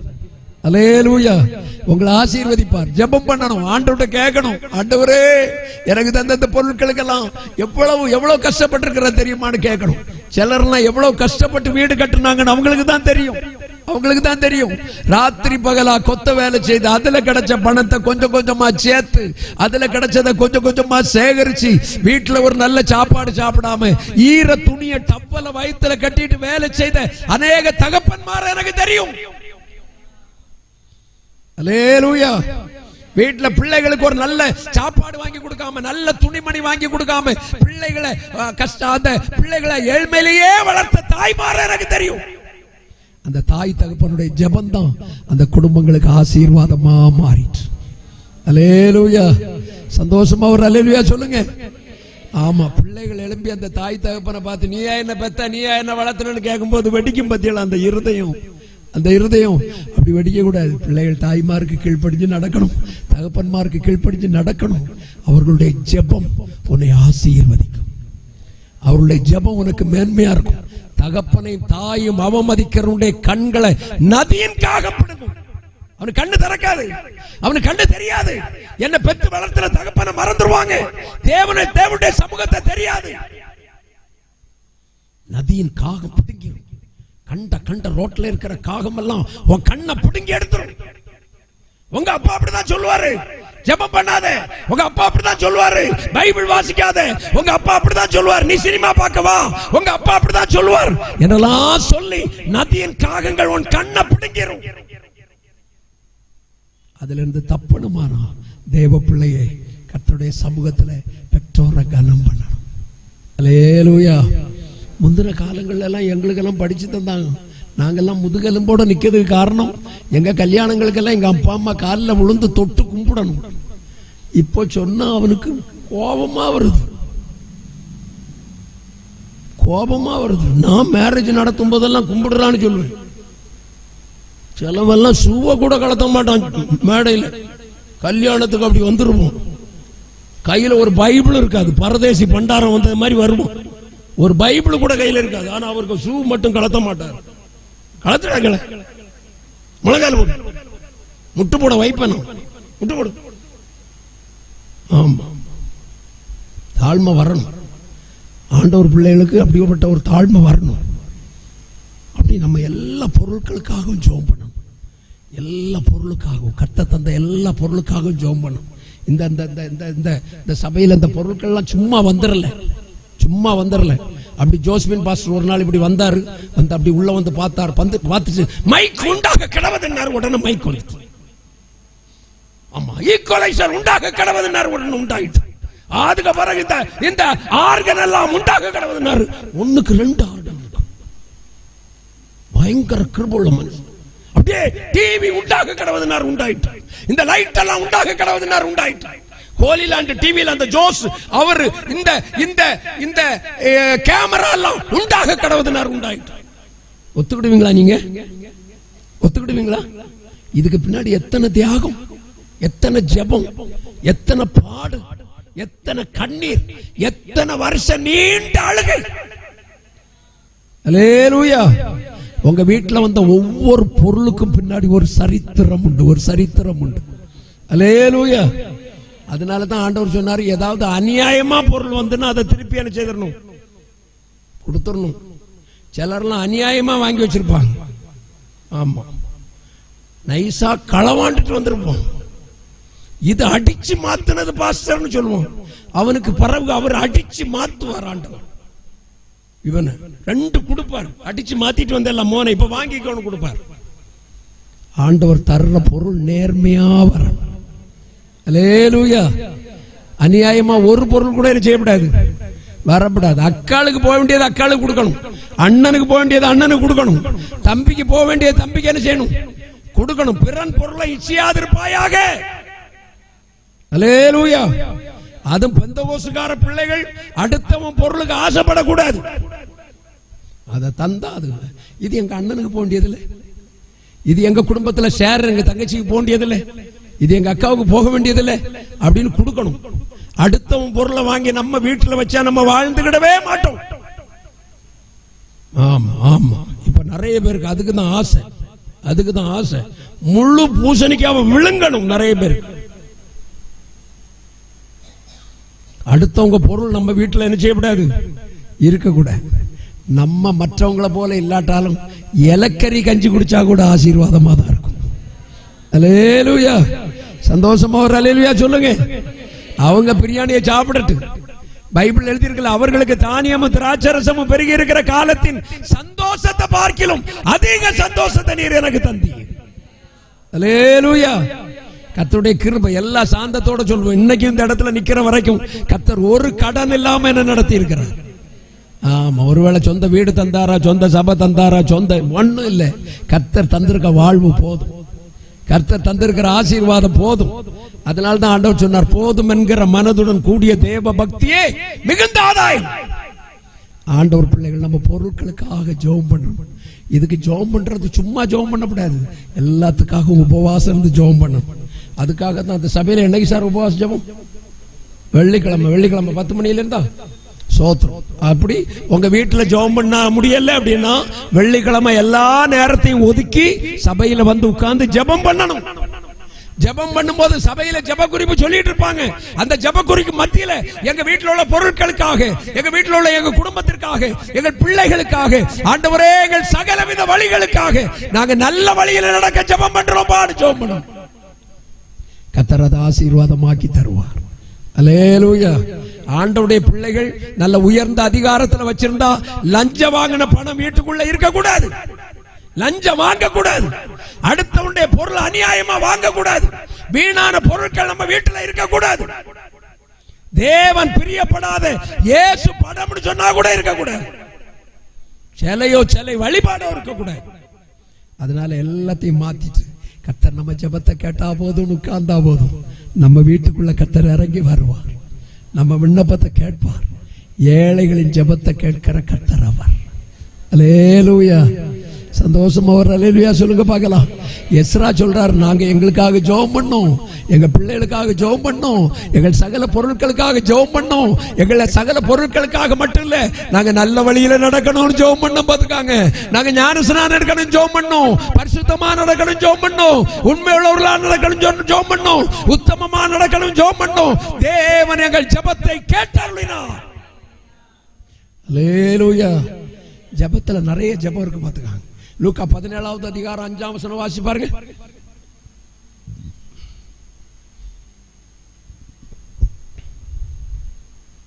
வாசிங்க வாசிங்க வாசிங்க. அப்பொழுது அப்போஸ்தலர் கர்த்தரை நோக்கி எங்கள் விசுவாசத்தை வர்த்திக்க பண்ண வேண்டும் என்றார். ஒரு ஜெபத்தை பாருங்க, ஒரு ஜெபத்தை பாருங்க. நீங்க என்னையாவது பண்ணிருக்கீங்களா? அப்போஸ்தலர் கர்த்தரை நோக்கி, ஆண்டவரே எங்கள் விசுவாசத்தை வளர வைக்கணும்ப்பா. விசுவாசம் பெருகணும், விசுவாசம் பெருகணும். உங்களுக்குள்ள விசுவாசம் வளர்ந்து வரணும். மலைகளை பெயர்க்கத்தக்க விசுவாசம் நமக்குள்ள வளர்ந்து வரணும். அல்லேலூயா. இல்லாதவைகளை இருக்கிறவைகளை போல அழைக்கிற ஆபிரகாமின் தேவன் எனக்கு இருக்கிறார் என்கிற விசுவாசம் நமக்குள்ள பெருகி வரணும். அல்லேலூயா. எனக்கெல்லாம் விசுவாசம் இருக்கு, என் பிள்ளைங்க என் பந்தியை சுற்றி ஒலிவ மர கன்றுகளா இருப்பாங்க.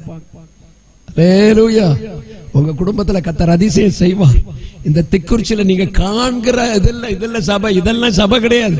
இதில் நீங்க நினைக்கிறது கர்த்தருடைய வருகை தாமதித்தா ஆயிரக்கணக்கான ஜனங்கள், அந்த ஜனங்கள் தேவனை ஆராதிக்கிற ஒரு பெரிய வாசஸ்தலமாய் மாறுகிறத நீங்க காணணும். அத கர்த்தர் பைபிள்ல சொல்லி இருக்கிறார். கர்த்தருக்கு பயந்து அவர் வழிகளில் நடக்கிறவன் எவனோ அவன் பாக்கியவான், அவன் எருசலேமின் வாழ்வை காண்பான். எருசலேமின் வாழ்வை காண்பான்.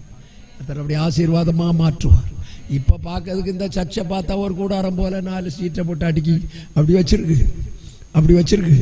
ஆமா, நாங்க வெளியே எல்லாத்தையும் காட்ட மாட்டோம். அதனால தான் நல்ல ஸ்கிரீனை போட்டு இந்த ஹோலி லேண்ட்ல இந்த உழவு போல காட்டிட்டு இருக்கோம். ஆமா, சோத்ரம். இந்த செய்தியை கேட்டுட்டு இருந்தா கூட நீங்க விரும்பினா நீங்க எத்தனை கோடினாலும் இந்த சபையை கொடுக்கலாம். கர்த்தர் நல்லவர். அல்லேலூயா, சோத்ரம். கர்த்தர் ஏவுனா, கர்த்தர் சபை கட்டதுக்கு பணம் கொடுக்க சொன்னாருன்னா நீங்க கொடுக்கலாம். எனக்கு கேட்கல. ஆமா, திக்குறிச்சி ஏஜி சர்ச்சை கேட்டீங்க. சோத்ரம். அல்லேலூயா. ஆமா, அதுக்கு மேல கொடுக்கணும்னா ஹோலிலாண்ட் டிவிக்கும் கொடுங்க. கர்த்தர் நல்லவர். ஸ்தோத்திரம். இந்த 7 நாள் கூட்டங்களுக்கு ஆமா செலவுகள் எல்லாம் நிறைய இருக்கு பத்தியா, நீங்க தாராளமா கொடுக்கலாம். எவ்வளவு கொடுத்தாலும் இங்க வாங்கிடும். கர்த்தர் பெரியவர். அல்லேலூயா. சந்தோஷமா ஒரு அல்லேலூயா சொல்லுங்க பார்க்கலாம். அதனால நம்ம தேவ சமூகத்தில் உட்கார்ந்து ஜெபம் பண்ணணும்னு நீங்க உங்களெல்லாம் எனக்கு ரொம்ப சந்தோஷமா இருக்கு. சில விசுவாசிகள்லாம் ஞாயிற்றுக்கிழமை மட்டும்தான் வருவாங்க. அடிச்சாலும் பிடிச்சாலும் அவங்க ஞாயிற்றுக்கிழமை காலையில சபையில இருப்பாங்க, மற்ற நாட்கள் வரமாட்டாங்க. உங்களெல்லாம் பார்த்தா சந்தோஷமா இருக்குன்னு. கர்த்தர் உங்களை ஆசீர்வதிப்பார். அல்லேலூயா. பக்கத்தில் இருக்கவங்களுக்கு ஒரு சைக்கிள் கொடுத்து சொல்லுங்க, நீங்க வந்ததுக்கு ரொம்ப ஆசீர்வாதம். திரும்ப ஆரம்பத்தில் சொன்ன பத்தியா 7 நாள் வந்துருங்க, 7 நாளும் ஆசீர்வாதம். அல்லேலூயா. 6 கற்சாடி நிரம்பி 7வது கற்சாடி என்ன செய்யும்? நிரம்பும். கர்த்தர் ஆசீர்வதிப்பார். உன் ஆலையில திராட்சரசம் புரண்டு ஓடும். கர்த்தர் உங்க குடும்பங்களை ஆசீர்வதித்து நடத்துவார். அதனால ஆண்டவருடைய பிள்ளைகள் நம்ம ஜெபத்தை கர்த்தர் கேட்பார். நம்ம ஜெபத்தை கேட்பார். 2 சாமுவேல் புஸ்தகம் 24வது அதிகாரம். 2 சாமுவேல் 24 25வது வசனம். 2 சாமுவேல் 24-25. அங்கே தாவீது கர்த்தருக்கு ஒரு பலிபீடத்தை கட்டி சர்வாங்க தகன பலிகளையும் சமாதான பலிகளையும் செலுத்தினான். அப்பொழுது கர்த்தர் தேசத்துக்காக செய்யப்பட்ட வேண்டுதலை கேட்டளினார். அப்போது ஆண்டவர் தேசத்துக்காக ஜெபம் பண்ணினதை கேட்டாராம். அல்லேலூயா. தாவீது ஜெபம் பண்ணினதை கர்த்தர் கேட்டளினார். நீங்க அதுல கவனிச்சீங்கன்னா அதுல தாவீது ஒரு பாவம் செய்தான். கர்த்தர் அந்த பாவம் செய்த அவனை அந்த பாவத்தினால தண்டிக்க ஆரம்பித்தார். என்ன பாவம் செய்தான்? வேத வசனம் சொல்லுகிறது. 1 நாளாகமம் புஸ்தகம் 21வது அதிகாரம் 1வது வசனம். 1 நாளாகமம் 21:1. தாவீது ஒரு நாள் இடத்தில் வந்தபோது ஓர்னான் கவனித்து தாவீதை பார்த்து 21:1. 1 நாளாகமம் 21:1. சாத்தான் இஸ்ரவேலுக்கு விரோதமாய் எழும்பி இஸ்ரவேலை தொகையிடுகிறதற்கு தாவீதை ஏவினான். போதும். தாவீது ஒரு பெரிய பரிசுத்தவான். அந்த அக்கா பாட்டு பாடும்போது சொன்னாங்க, தாவீது இருதயத்துக்கு ஏற்றவன் தான். நல்லவனையும் சாத்தான் சில நேரம் ஏவிடுவான். பார்த்துக்காங்க, பயங்கர ஏவுதல் வந்துடும். என்ன ஏவுதல்? இப்ப சபையில் உள்ள சிலருக்கு ஏவுதல் வருது பாத்தீங்களா? திக்குறிச்சி சபையில நாங்க ஆராதிக்க முடியாது, என்ன கர்த்தர் மார்த்தாண்டத்துக்கு போக சொல்லுகிறார். ஏவுனது சாத்தாம்னு தெரியாது. அந்த வீட்டுல ஒழுங்கா உட்காரணும். கர்த்தர் ஏவுனார்னா கீழ்ப்படிஞ்சு சபையில உட்காரணும், போகக்கூடாது. சிலருக்கு ஒரு ஏவுதல், ஆகாருக்கு ஒரு ஏவுதல் வந்தது. எல்லாத்தையும் பெட்டியை கட்டிட்டாங்க, ஓடுன வனாந்தரத்துக்கு. ஆண்டவர் சொன்னார், போய் ஒழுங்கா அடங்கி அப்படின்னு சொன்னார். ஆண்டவர் பிள்ளைகளுக்கு ஏவுதல் வரும்போது ரொம்ப கவனமா கவனிக்கணும். அது சாத்தான் தந்ததா இல்லது மனுஷன் தந்ததான்னு கவனிக்கணும். நேரம் இல்லாதனால நான் அதை சுருக்கிட்டு போறேன் பார்த்துக்காங்க. அப்படி சாத்தான் ஏவன உடனே இவன் ஒரு கணக்கு போட்டான். அந்த ஜனங்களை எல்லாம் எண்ணி பார்க்கணும். நான் எத்தனை பேருக்கு தெரியுமா ராஜா? எண்ணி பார்க்கணும். அத்தனை பேரை எண்ணி பார்த்து நான் அதை கணக்கு போடணும். எத்தனை பேருக்கு நான் ராஜா தெரியுமா? கர்த்தர் சொன்னார், எப்பா வெறும் ஒருத்தன் அந்த யோசேப்பு எகிப்துக்கு போனான். வெறும் ஒரு யோசேப்பு. பிறகு ஒரு 70 பேர் அவனுக்கு கூட பின்பற்றி யாக்கோபோட போனாங்க. பிறகு அங்கிருந்து வெளியே வரும்போது ஏறக்குறைய 6 லட்சம் புருஷர்கள், அவங்க கூட உள்ள பிள்ளைகள். நான் அந்த யாக்கோபோட சேர்த்து யாக்கோபு குடும்பத்தை மாதிரி நினைச்சோம்னா 6 லட்சம் புருஷர்கள் யாக்கோபு மாதிரி இருந்தா அவனுக்கு 12-13 பிள்ளைங்க, அவனுக்கு மனைவி எல்லாம் சேர்த்து அந்த குடும்பத்துல மட்டும் 15 பேர். ஒரு குடும்பத்துக்கு 15 பேர் வச்சுக்காங்க. 6 லட்சம் புருஷர்களுக்கு எத்தனை குடும்பம்? ஒடுக்கத்துல அவ்வளவு பெருக பண்ணின கர்த்தர் ஆசீர்வதிச்சாரே. நீ என்னது சரிதானா? நீ கணக்கு போட்டது சரிதானா?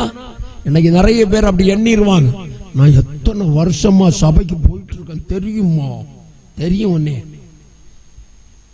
11 மணி நேரத்துல 11ஆம் மணி நேரத்துல வந்தவனுக்கு சம்பளம் ஒண்ணுதான்.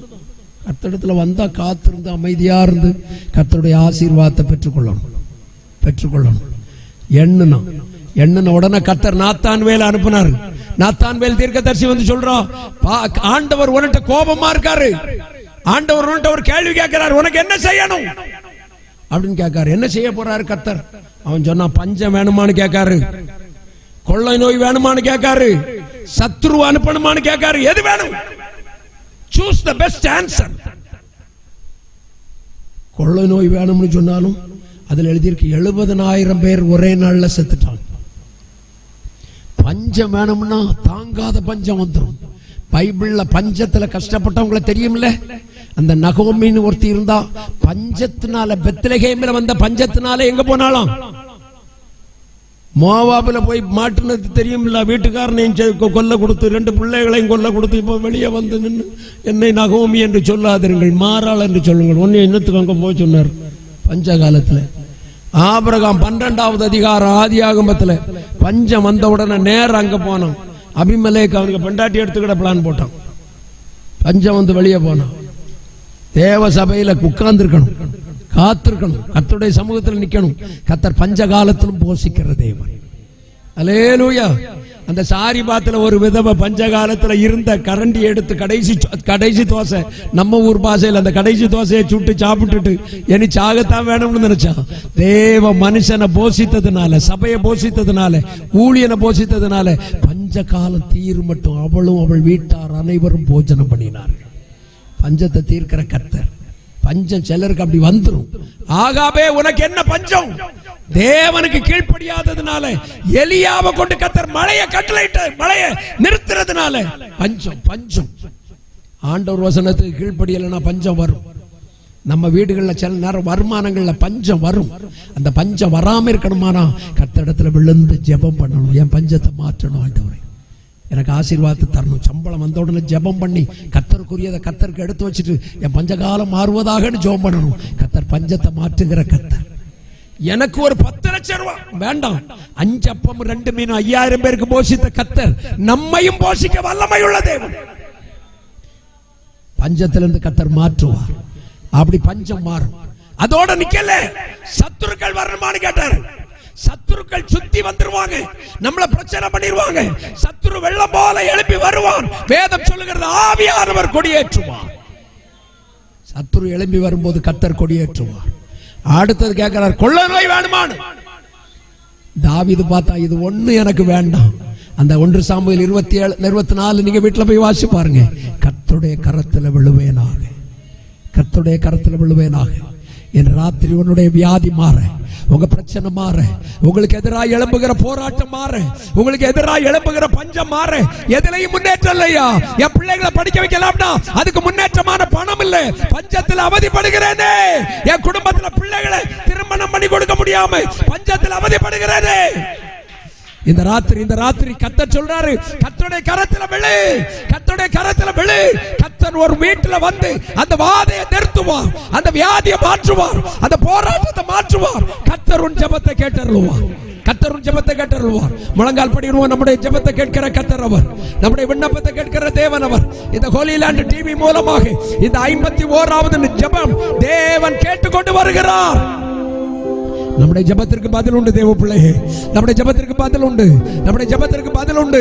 சங்கீதம் 22-24 கர்த்தர் உபத்திரவப்பட்டவனுடைய உபத்திரவத்தை அற்பமா எண்ணாமலும் அருவருக்காமலும் தம்முடைய முகத்தை மறைக்காமலும் அவன் வேண்டுதலை கேட்டருளுகிறார். ஈசாக்கின் ஜெபத்தை கேட்டு மலடியாயிருந்த அவளுக்கு கர்த்தர் புத்திர பாக்கியத்தை கொடுத்தது உண்மையானால் உங்களுக்கும் தருவார்.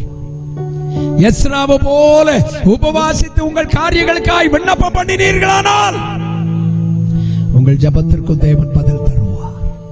உங்கள் ஜெபத்துக்கும் பதில் தருவார். தாவீதை போல ஆண்டவருடைய கரத்தில் விழுங்க. ஆண்டவர் பதில் தருவார். ஆண்டவர் பதில் தருவார். ஆண்டவர் பதில் தருவார். கர்த்தர் உங்கள் கண்ணீரை துடைப்பார். உங்கள் கலக்கங்களை மாற்றுவார். உங்களை சந்தோஷத்தினால் நிரப்புகிற ஒரு அற்புதமான கர்த்தர் உண்டு. அற்புதமான கர்த்தர் உண்டு. அற்புதமான கர்த்தர் உண்டு. கண்ணீரெல்லாம் துடைப்பார். கண்மணி போல் காப்பார். கண்ணீரெல்லாம் துடைப்பார். கண்மணி போல் காப்பார். கார்மேகம் போன்ற கஷ்டங்கள் வந்தாலும் கருத்துடன் உண்மை காத்திடவே. கார்மேகம் போன்ற கஷ்டங்கள் கருத்துடன் உண்மை காத்திடவே. இயேசு அழைக்கிறார். இயேசு அழைக்கிறார். அவளாய் உண்மை தம் கரங்கள் நீக்கிய இயேசு